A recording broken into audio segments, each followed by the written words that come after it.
Hi students, कैसे हैं आप सब लोग। मुझे उम्मीद है कि आप सब लोग बहुत बढ़िया होंगे। तो स्टूडेंट्स, आज का जो वीडियो लेक्चर है बहुत ही इंपॉर्टेंट है, बहुत ही खास है।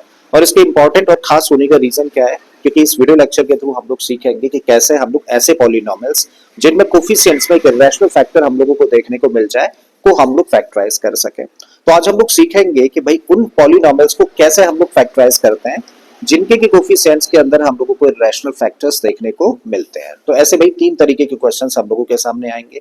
पहले टाइप के क्वेश्चंस में जो इरेशनल फैक्टर है वो मिडिल टर्म में देखने को मिलेगा। दूसरे टाइप के जो क्वेश्चंस होते हैं उनमें इरेशनल फैक्टर शुरू वाले और लास्ट वाले यानी कि फर्स्ट और थर्ड टर्म के अंदर देखने को हम लोगों को मिलेगा।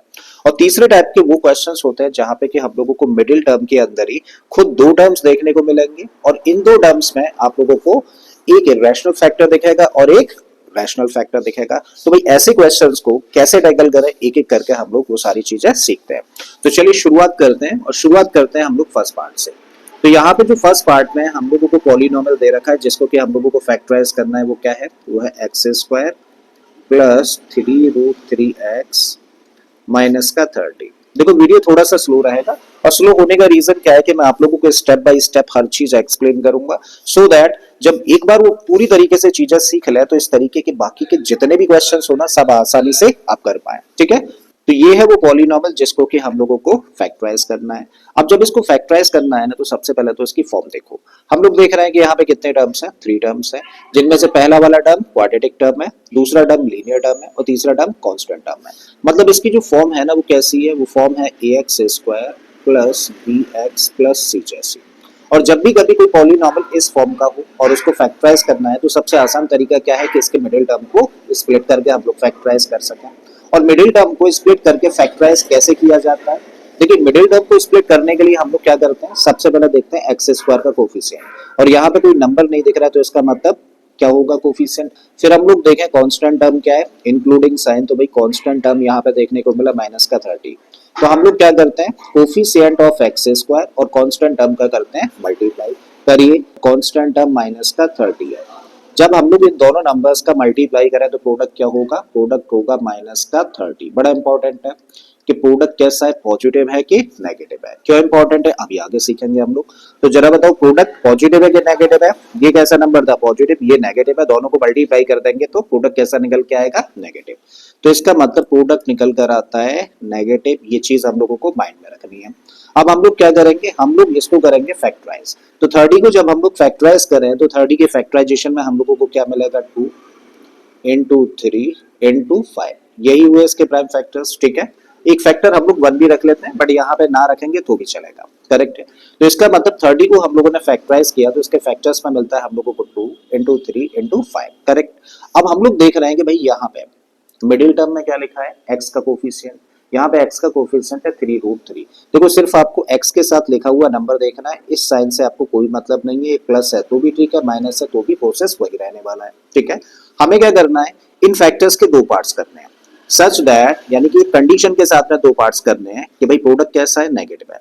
तो एक पार्ट में से दूसरे पार्ट को जब हम लोग माइनस करें ना तो 3√3 आ जाए। और कभी भी जब ऐसा होना कि मिडिल टर्म के अंदर आप लोगों को एक इरेशनल नंबर यानी कि इरेशनल फैक्टर देखने को मिल जाए तो ये तब तक पॉसिबल नहीं है जबकि आपके फैक्टराइजेशन के अंदर सेम इरेशनल फैक्टर ना दिखाई दे। समझ आ रहा है।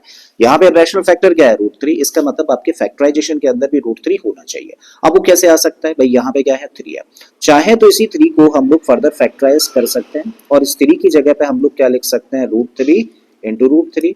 ठीक है, तो √3 इंटू √3 क्या होता है, 3 होता है। इसका मतलब 3 को हम लोग इस तरीके से लिख सकते हैं। अब ये वाला फैक्टर लिख लो 5, ये भी लिख लीजिए इसके साथ 2। तो अब हम लोगों ने 30 को फैक्टराइज किया और फैक्टराइज करने पर हम लोगों को इरेशनल फैक्टर भी देखने को मिल गया, वो फैक्टर जो कि आपके मिडिल टर्म के अंदर था, सेम फैक्टर है।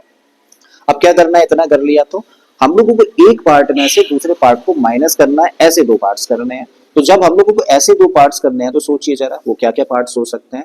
भाई एक फैक्टर तो हम लोग ले सकते हैं 2 इंटू √3 और 2 इंटू √3 क्या हुआ, ये बन जाता है 2√3।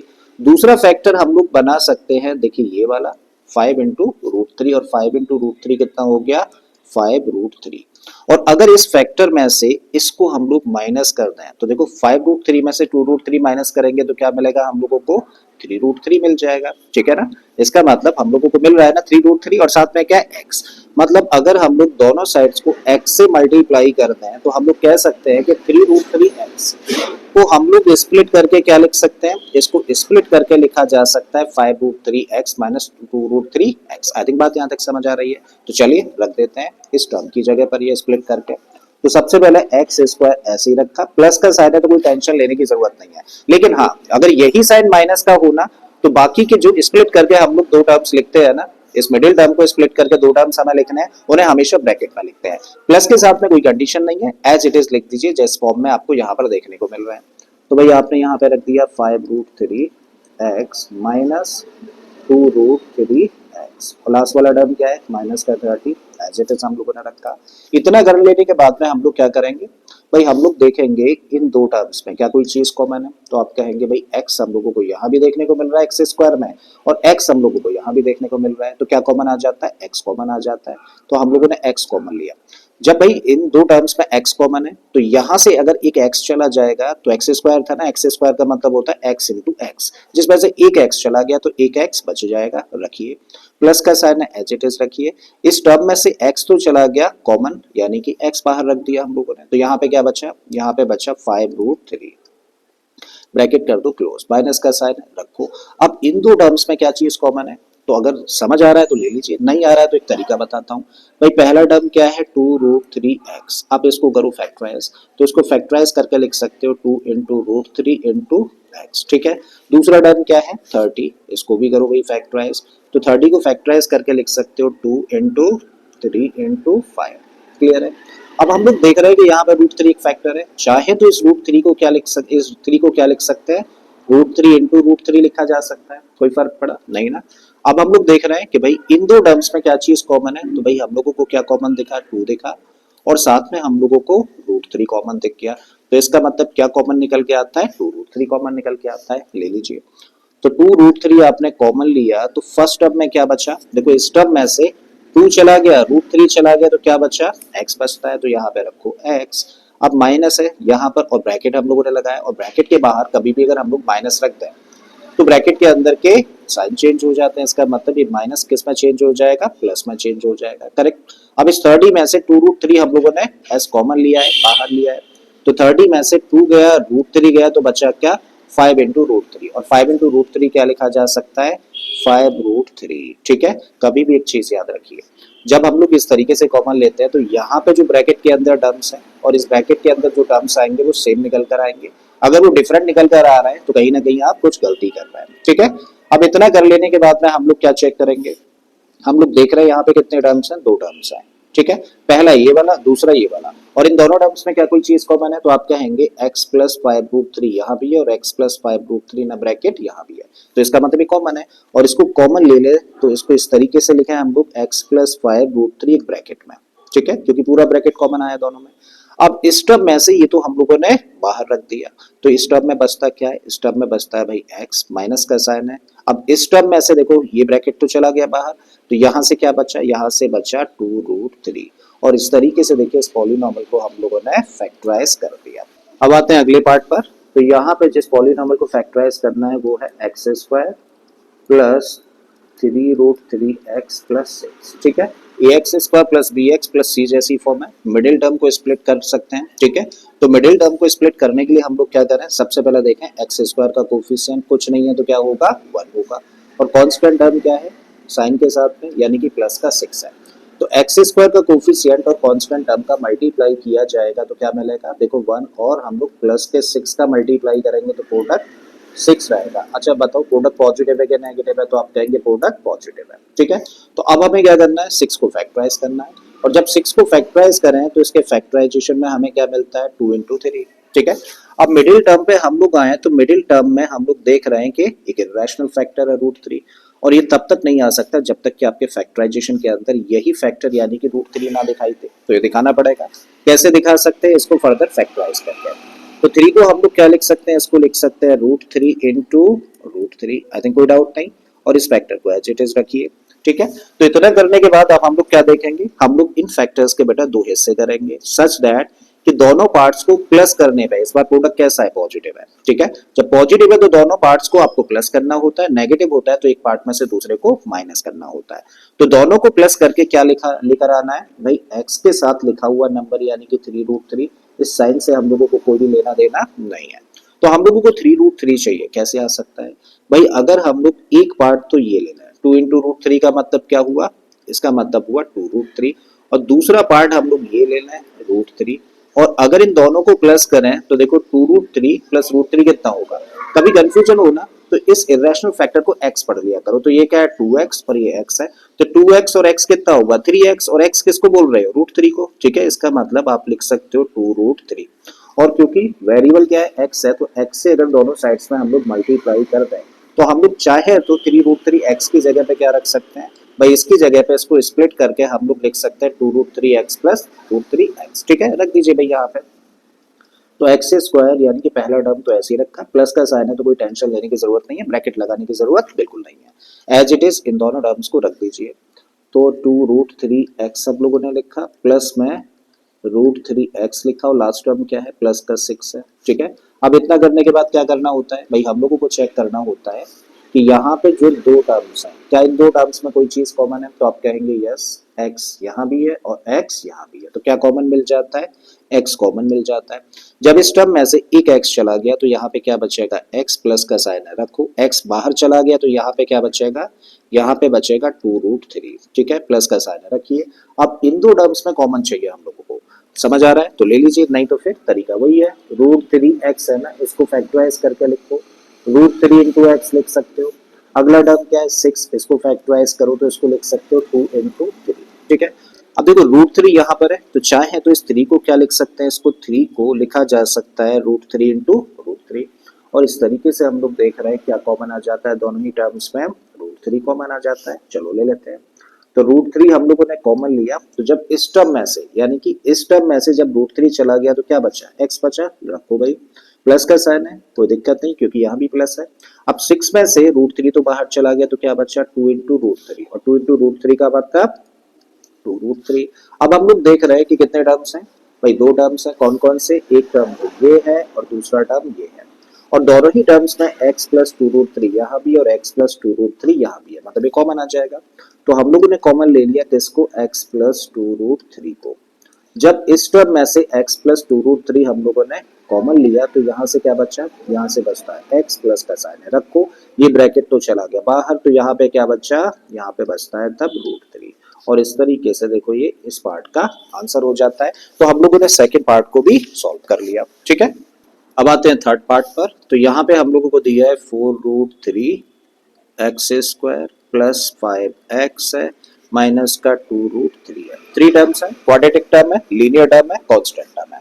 ठीक है, यानी कि फॉर्म कैसी है, ax² plus bx plus c जैसी है। सबसे पहले मिडिल टर्म को स्प्लिट करने का ट्राई करते हैं, और उसके लिए करना क्या होता है, x² का कोफिशिएंट, तो यहाँ पे x² का कोफिशिएंट क्या है 4√3, और कांस्टेंट टर्म इंक्लूडिंग साइन भाई, कांस्टेंट टर्म क्या है माइनस का 2√3, तो आपको क्या करना होता है इन दोनों का मल्टीप्लाई।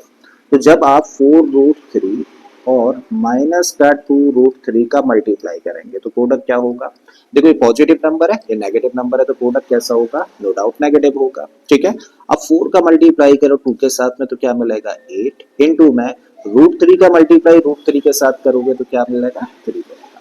ठीक है, और दोनों को फर्दर मल्टीप्लाई करते हैं तो क्या बनता है माइनस का 24। प्रोडक्ट कैसा है, ये चीज बड़ी इंपॉर्टेंट है, माइंड में रखनी है, प्रोडक्ट है नेगेटिव। अब हम लोग इस 24 को करें फैक्टराइज, तो जब 24 को फैक्टराइज करेंगे तो उसके फैक्टराइजेशन में हम लोगों को मिलेगा 2 इंटू 2 इंटू 2 इंटू 3। ठीक है, तो 24 को हम लोगों ने फैक्टराइज कर दिया। अब क्या करना होता है भाई, इन फैक्टर्स के दो पार्ट्स करने होते हैं, सच दैट देखो इस बार प्रोडक्ट कैसा है नेगेटिव है, तो भाई इन फैक्टर्स के दो पार्ट्स करें सच दैट कि एक पार्ट में से दूसरे को माइनस करने पे क्या मिलना चाहिए, यहाँ x के साथ लिखा गया नंबर क्या है 5, इस साइन से कोई मतलब नहीं है, बार बार रिपीट कर रहा हूँ। तो हमें 5 चाहिए एक पार्ट में से दूसरे पार्ट को माइनस करके, तो कैसे ला सकते हैं भाई, अगर एक फैक्टर हम लोग ये ले लें 2 इंटू 2 इंटू 2, इसका मतलब क्या हुआ 8, और दूसरा फैक्टर अगर हम लोग ये कंसीडर करें 3, तो 8 में से 3 माइनस करते हैं तो क्या मिल जाता है 5, और अगर x से सबको मल्टीप्लाई कर दिया जाए तो हम लोग कह सकते हैं कि 5x की जगह पे हम लोग 8x माइनस 3x लिख सकते हैं। ठीक है, तो रख देते हैं मिडिल टर्म को स्प्लिट करके। तो सबसे पहले तो 4√3x² एज इट इज रखा, प्लस का साइन है तो ब्रैकेट लगाने की जरूरत नहीं है, इन टर्म्स को एज इट इज लिख दीजिए।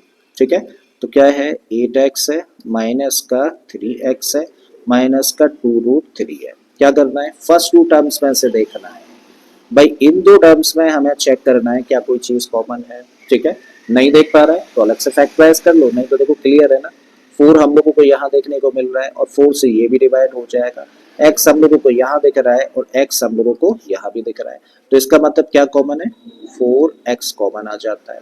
ठीक है, और जब इस टर्म में से देखो 4 बाहर चला गया और एक x बाहर चला गया तो क्या बचा, यहाँ से मिलता है √3 और एक x मिल जाएगा, प्लस का साइन है भाई रखो।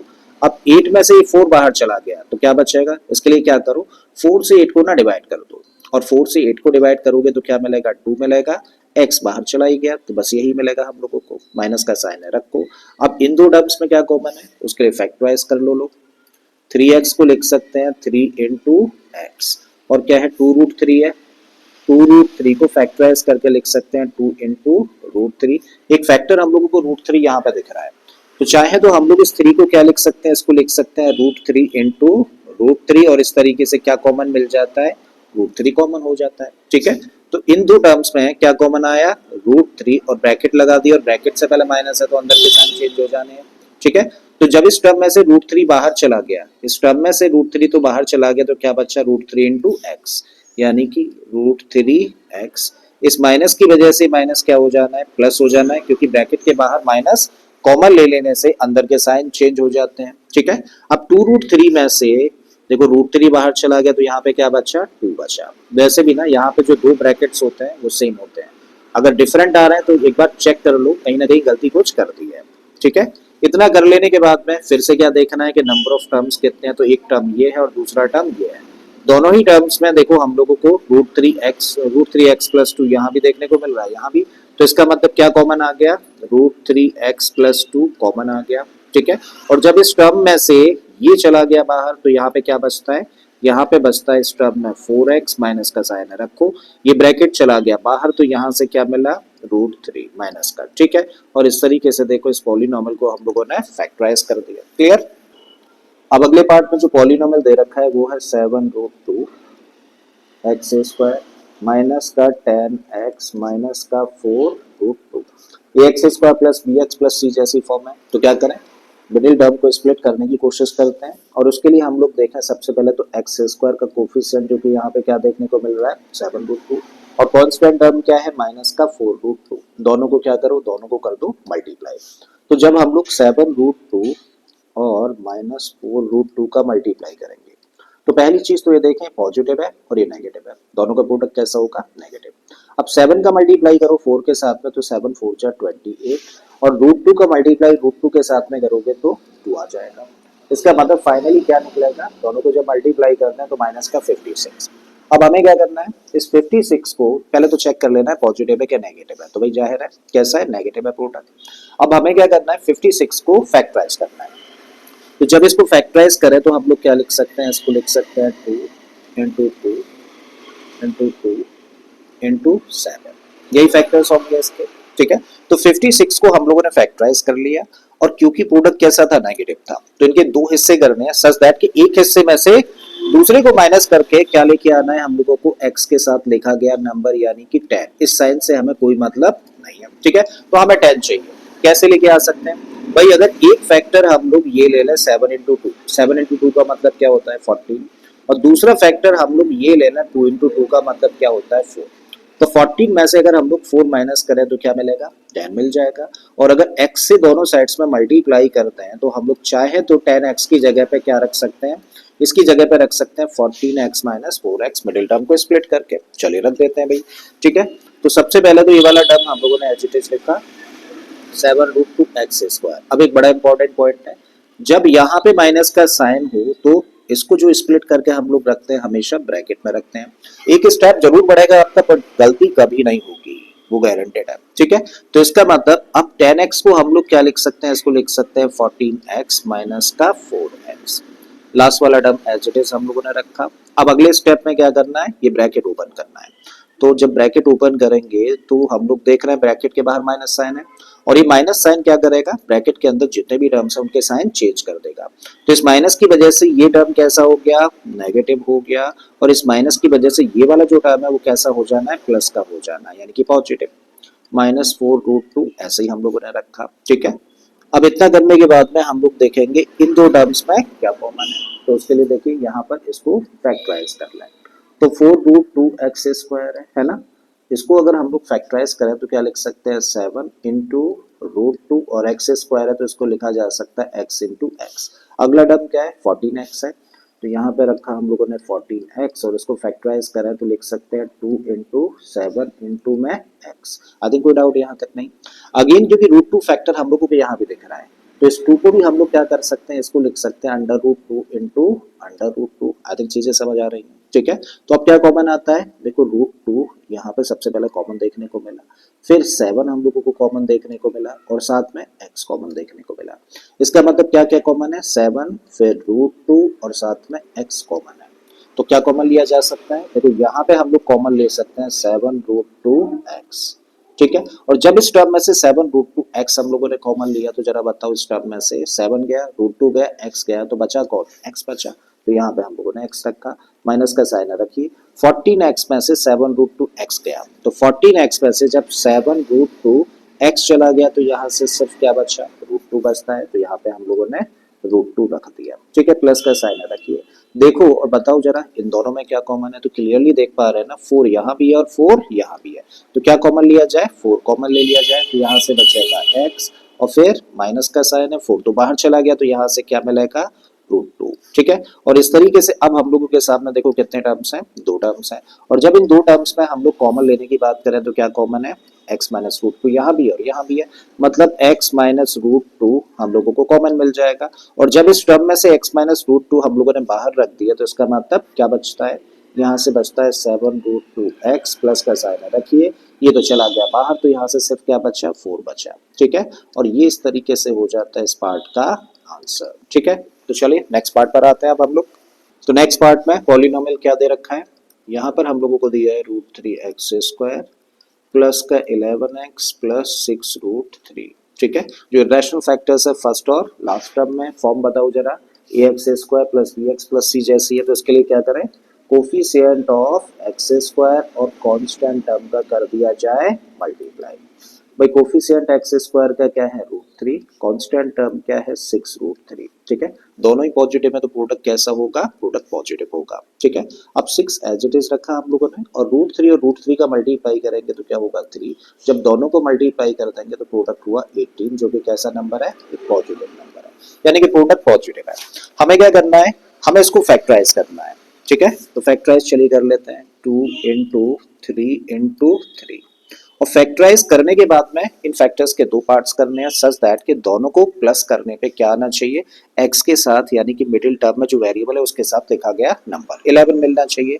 कैसे मिल सकता है भाई, हम लोगों को 11 चाहिए, तो 6 3 3 जा 9, देखो एक फैक्टर बना 9 और दूसरा फैक्टर हम लोग लेंगे 2, और दोनों को प्लस कर देंगे तो 11 मिल जाएगा।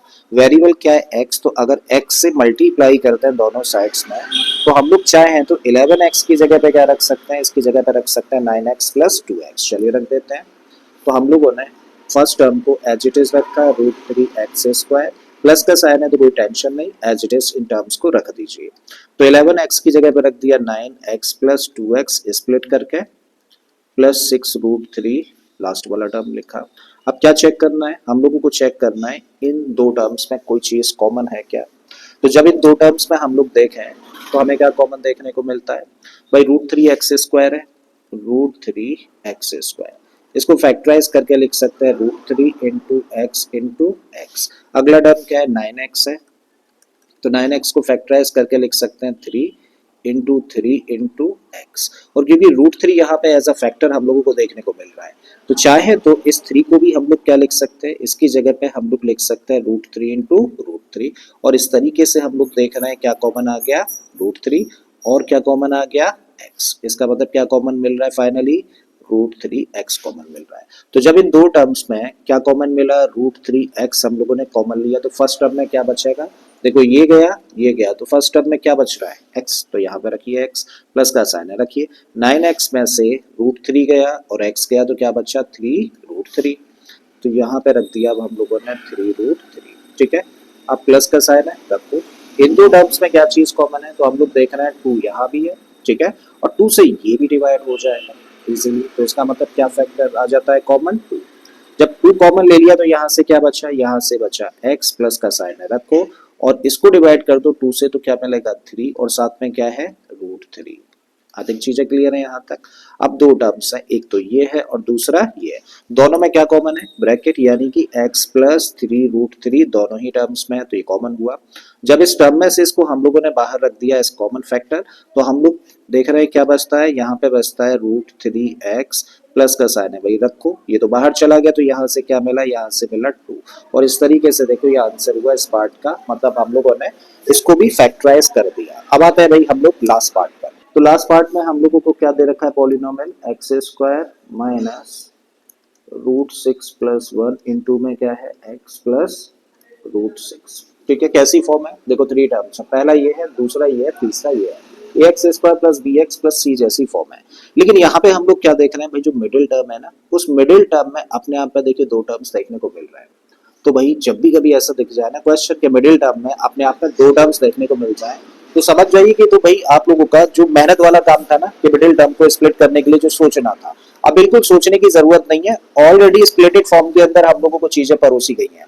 बस आपको क्या करना है, इस ब्रैकेट को ओपन कर देना है, ठीक है। तो क्या करना है, ब्रैकेट को ओपन करना है, तो सबसे पहले तो इसको एज इट इज रखिए, x², माइनस का साइन होने की वजह से अंदर के साइन चेंज होंगे, और साथ में हम लोग x का मल्टीप्लाई करेंगे क्योंकि x ब्रैकेट के बाहर है, ठीक है। तो ये बन गया माइनस का √6 और x का मल्टीप्लाई कर देंगे तो x लिखना होगा।